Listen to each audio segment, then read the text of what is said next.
Bismillahirrahmanirrahim. Tada! Okay.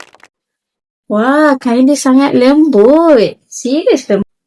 Hai, Assalamualaikum. Hari ni saya akan unboxing Alara Pants Woman yang colour beige.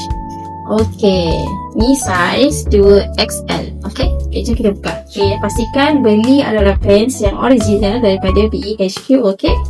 Okay, mula-mula kita akan buka kat sebelah ni dengan sebelah ni akan ada stiker hologram. Dia ada tulis BE tau. Kalau fokus dekat-dekat. Okay, bismillahirrahmanirrahim. Bismillah. Okay. Cantik colour dia. Okay. Kat dalam ni dia ada tulis kat situ laundry care instruction. Okay. Lepas tu kotak yang satu ni lagi dia ada cara untuk pakai Alara Pants dengan betul. Okay, kat dalam dia di dalam plastik macam ni ada stiker juga. Sila. Okay. Belakang pun ada juga. Bismillahirrahmanirrahim. Tada! Okay. Wah, kain dia sangat lembut. Serius lembut. Tada!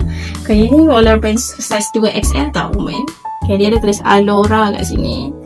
Kita tengok size dia betul tak. Tulis Kodenshi size 2XL. Okay, ini woman punya. Sangat lembut, serius lembut. Yang ni memang untuk perempuan. Biasanya dekat bahagian depan ni ada untuk fokus bahagian perut. Kat sini fungsi dia untuk angkat pinggul. Memang best dan selesa. Sangat lembut. Serius lembut dan selesa boleh dipakai. Okay. Okay. Lagi-lagi bulan Ramadan ni jangan lupa dapatkan Alara Pants. Sebab bulan Ramadan tak boleh makan, tak boleh minum kan. Tapi bila pakai Alara Pants dia akan bantu kita lebih bertenaga bila bulan puasa nanti, insyaAllah. Okay. Jangan lupa dapatkan. Bye. Kontak Nur segera di sini ya.